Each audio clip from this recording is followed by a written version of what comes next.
السلام عليكم، مرحبا بكم في قناتنا ام بي ايكونوميست اللي ان شاء الله المحتوى ديالها غيتضمن كل ما له علاقه بلا كونطابيلتي والايكونومي. اليوم ان شاء الله غنطرقوا لثاني موضوع اللي هو لي 7 برينسيپ دو لا كونطابيلتي جينيرال. اول برينسيپ اللي هو لو برينسيپ دو لا كونتينيتي دو ليكسبلواتاسيون. شنو كيقول لنا هذا لو برينسيپ؟ L'entreprise doit établir ses états de synthèse dans la perspective d'une poursuite normale de ses activités. يعني هنا باش l'entreprise ديال لا كونطابيلتي ديالها لازم يتحقق هذا لو برينسيپ اللي كيقول لنا بلي لازم يكون النشاط ديال l'entreprise غير محدود، يعني تكون عنده واحد الاستمراريه. ثاني برينسيپ اللي هو لو برينسيپ دو بيرمانونس دي ميثود. L'entreprise doit établir ses états de synthèse en respectant les mêmes règles et méthodes d'évaluation et de présentation d'une année à l'autre. يعني هنا l'entreprise فاش كتطبق لا كونطابيلتي جينيرال في اول عام ليها كيخصها تبقى غاديه بنفس لي ميثود ونفس لي ريغل بالنسبه للعام الثاني العام الثالث الى اخره.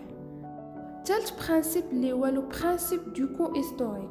وهنا لي زيليمون دو باتريمون دو لونتربريز انسكري اون كونطابيلتي ا لور فالور دونتري. يعني هنا اي حاجه مملوكه للشركه او لا شريناها للشركه لازم علينا نسجلوها في لا كونطابيلتي بالقيمه الاصليه ديالها، يعني القيمه باش شريناها. نعطيكم مثال في 2010 خديت واحد لابارتمون كدير 25 مليون، ولكن فاش جيت في 2016 لقيت القيمه ديالها ارتفعت، يعني ولات تساويه اكثر من 25 مليون، ولكن في لا كونطابيلتي ديالها لازم عليا ندخلها ونسجلها ب 25 مليون اللي هي الثمن الاصلي ديالها. وهاد الغوبريز او لا دوتاسيون اللي كيكون في لو بري كيرجع لجوج العوامل اللي هما لامورتيسمون ولا بروفيزيون. اذا هنا نقدروا نعتبروا هذا لو برينسيپ اللي هو اون سورس دو كريتيك. بالنسبه لرابع برينسيپ اللي هو لو برينسيپ دو لا سبيسياليزاسيون ديكزيرسيس. هنا تنهضروا على لي شارج et les produits. Les charges et les produits doivent être rattachés à l'exercice qui les concerne effectivement et à celui-là seulement. وهنا كنقصدوا ان اي حاجه او اي اوبيراسيون دارتها لونتربريز لازم عليها تسجل في لاني ديالها. مثلا كانوا عندنا دي برودوي ودي شارج خاصين بلاني ان، ولكن لا كونطابيلتي ديالهم ما دارت حتى الان بلس 1. يعني فاش كنجيو نديرو لا كونطابيلتي ديالهم في ان بلس 1 لازم علينا نسجلوهم على لاني اللي فات، يعني ان ماشي في لاني بلس 1. خامس برينسيپ اللي هو لو برينسيپ دو بريدونس. هنا لي برودوي نو سون بري اون كونت que ce sont définitivement acquis à l'entreprise. Par contre, les charges sont comptabilisées dès lors qu'ils sont probables.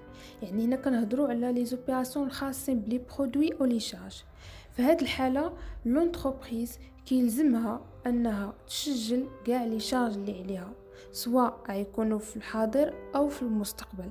باغ كونطخ لي برودوي ما كنسجلوهم الا من بعد لونكيسمون ديالهم.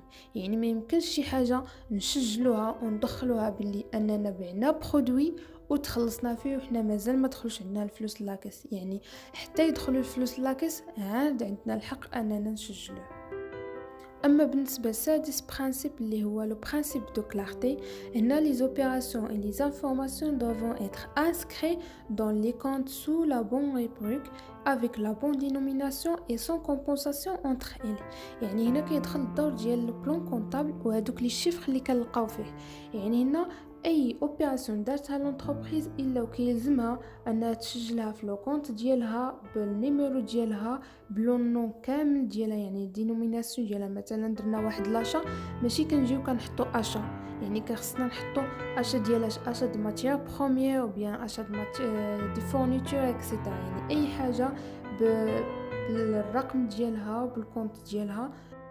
اما بالنسبه لاخر برانسيپ اللي هو لو برانسيپ دامبورطون سينيفيكاتيف، اللي هنا لونتربريز كتسجل اي معلومه خاصه او مهمه في لي زيتا سانتيز، اللي من خلالها كتمكن او كتاثر على متخذين القرار باش ياخذوا واحد الفكره سواء على ممتلكات الشركه او الوضعيه الماليه ديالها او النتيجه ديالها، يعني واش كاين واحد البينيفيس ولا البيرت. يعني هنا كتمكن لي بارتنير ديالها باش يتخذوا قرارات صائبه على الشركه.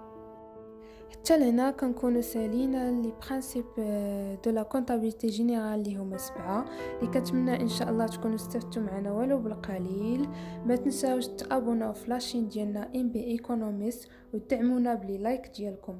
وبالنسبه اللي عنده شي اقتراح ديال دروس اخرين بغيتوا اننا نديرو بريباراسيون ليهم او لا نحطوا امتحانات ولا تمارين مع حلول اليوم، ما عليكم الا انكم تكتبوهم لنا في كومونتير. وشكرا.